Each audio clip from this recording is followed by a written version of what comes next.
سوچئے، ایک غلام جسے صرف اللہ پر ایمان لانے کی وجہ سے ستایا گیا، انہیں تپتی ریت پر لٹایا گیا، اس کے سینے پر بھاری پتھر رکھے گئے،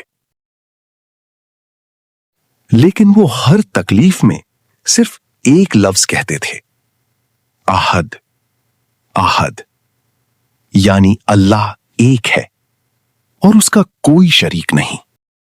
آج ہم سنیں گے بلال ابن رباح رضی اللہ تعالی عنہ کی دل ہلا دینے والی کہانی۔ بلال رضی اللہ تعالی عنہ حبشہ سے تعلق رکھتے تھے اور مکہ میں غلامی کی زندگی گزار رہے تھے۔ ان کے مالک کا نام امیہ ابن خلف تھا، جو اسلام کا سخت دشمن تھا۔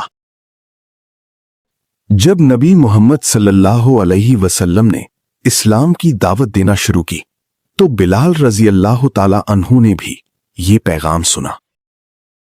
انہوں نے دیکھا کہ نبی صلی اللہ علیہ وسلم سچ بولتے ہیں اور صرف ایک اللہ کی عبادت کی دعوت دیتے ہیں۔ بلال رضی اللہ تعالی عنہ کا دل فوراً مان گیا اور وہ اسلام قبول کر گئے۔ جب امیہ کو پتا چلا تو اس نے بلال رضی اللہ تعالی عنہ پر ظلم شروع کر دیا۔ انہیں تپتی ریت پر لٹایا گیا، اس کے سینے پر بھاری پتھر رکھے گئے، لیکن وہ ہر تکلیف میں صرف ایک لفظ کہتے تھے، احد احد، یعنی اللہ ایک ہے اور اس کا کوئی شریک نہیں۔ ان کا جسم کمزور ہو رہا تھا لیکن ایمان اور مضبوط ہوتا جا رہا تھا۔ ایک دن حضرت ابو بکر الصدیق رضی اللہ تعالیٰ عنہ وہاں سے گزری۔ انہوں نے بلال رضی اللہ تعالیٰ عنہ کی حالت دیکھی تو ان کا دل بھر آیا۔ پھر حضرت ابو بکر الصدیق رضی اللہ تعالیٰ عنہ نے بلال رضی اللہ تعالیٰ عنہ کو آزاد کر دیا۔ اس دن دنیا نے دیکھا کہ اسلام غلاموں کو بھی عزت دیتا ہے۔ نبی حضرت محمد صلی اللہ علیہ وسلم کو بلال رضی اللہ تعالی عنہ سے بہت محبت تھی۔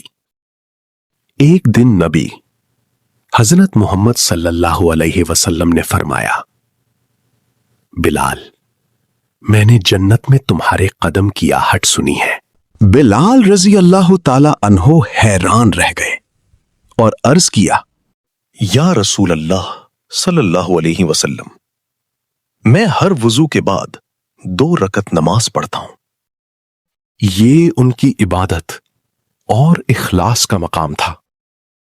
جب مدینہ میں اذان کا حکم آیا تو نبی کریم صلی اللہ علیہ وسلم نے بلال رضی اللہ تعالی عنہ کو چنا اور پھر پہلی بار مدینہ میں اذان کی آواز گونجی، اللہ اکبر اللہ اکبر، اور پوری فضا نور سے بھر گئی۔ کل تک جو غلام تھے آج اسلام کی آواز بن چکے تھے۔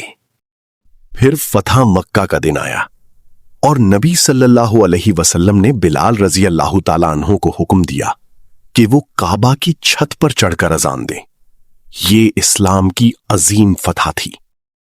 وہی بلال رضی اللہ تعالی عنہ جنہیں کبھی ذلیل کیا جاتا تھا، آج کعبہ کی چھت پر کھڑے تھے اور اللہ اکبر کی صدا لگا رہے تھے۔ نبی محمد صلی اللہ علیہ وسلم کا وصال ہو گیا اور بلال رضی اللہ تعالی عنہ ٹوٹ گئے۔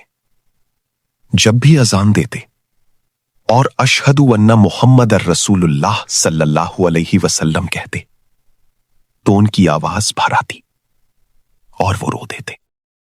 جب بھی اذان دیتے اور اشہد ان محمد الرسول اللہ صلی اللہ علیہ وسلم کہتے تو ان کی آواز بھر آتی اور وہ رو دیتے۔ بلال رضی اللہ تعالیٰ عنہ کے لیے مدینہ میں رہنا مشکل ہو گیا۔ ہر گلی، ہر کونا نبی صلی اللہ علیہ وسلم کی یاد دلاتا تھا۔ آخر انہوں نے مدینہ چھوڑ دیا اور شام چلے گئے۔ کئی سال گزر گئے۔ پھر ایک رات انہوں نے ایک خواب دیکھا۔ نبی محمد صلی اللہ علیہ وسلم نے فرمایا، بلال، کیا ہم سے ملنے نہیں آؤ گے؟ بلال رضی اللہ تعالی عنہ کی آنکھ کھل گئی اور وہ روتے ہوئے اٹھ بیٹھے۔ ان کا دل مدینہ جانے کے لیے بے چین ہو گیا اور وہ فوراً روانہ ہو گئے۔ جب وہ مدینہ پہنچے تو مسجد نبوی کو دیکھ کر رو پڑے۔ وہ نبی صلی اللہ علیہ وسلم کی قبر مبارک پر حاضر ہوئے اور سلام عرض کیا۔ وہ نبی کریم صلی اللہ علیہ وآلہ وسلم کی قبر مبارک پر حاضر ہوئے اور سلام عرض کرتے ہوئے بہت روئے۔ اسی دوران حسن بن علی رضی اللہ تعالی عنہ اور حسین بن علی رضی اللہ تعالی عنہ ان کے پاس آئے۔ دونوں نے محبت سے کہا، بلال، ایک بار آذان دے دیں۔ یہ الفاظ سن کر بلال رضی اللہ تعالی عنہ کی آنکھیں بھر آئیں اور پھر بلال رضی اللہ تعالی عنہ اذان کے لیے کھڑے ہو گئے۔ پھر بلال ابن رباح نے اذان دینا شروع کی۔ اللہ اکبر کی آواز مدینے کی گلیوں میں گونج اٹھی۔ ہر طرف خاموشی چھا گئی اور لوگ رونے لگے۔ صحابہ کرام رضی اللہ تعالی عنہم کو ایسا محسوس ہوا جیسے رسول کریم صلی اللہ علیہ وسلم کا زمانہ دوبارہ لوٹ آیا ہو۔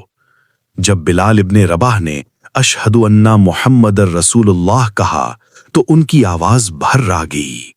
یہ الفاظ کہتے ہی وہ زاروں قطار رونے لگے۔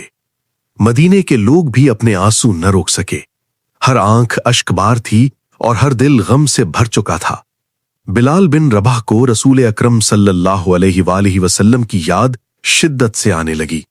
وہ اذان مکمل نہ کر سکے اور روتے ہوئے خاموش ہو گئے۔ یہ منظر دیکھ کر پورا مدینہ غم میں ڈوب گیا۔ یہ وہ لمحہ تھا جب ایمان، محبت اور جدائی کا درد ایک ساتھ دلوں میں اتر گیا اور مدینہ ہمیشہ کے لیے اس یاد کو اپنے اندر سمیٹ گیا۔ اگر آپ کو حضرت بلال رضی اللہ تعالی عنہ سے محبت ہے تو ہمیں کامنٹ کر کے ضرور بتائیں اور ایسے ایمان افروز واقعات کے لیے ہمارے چینل کو سبسکرائب کریں۔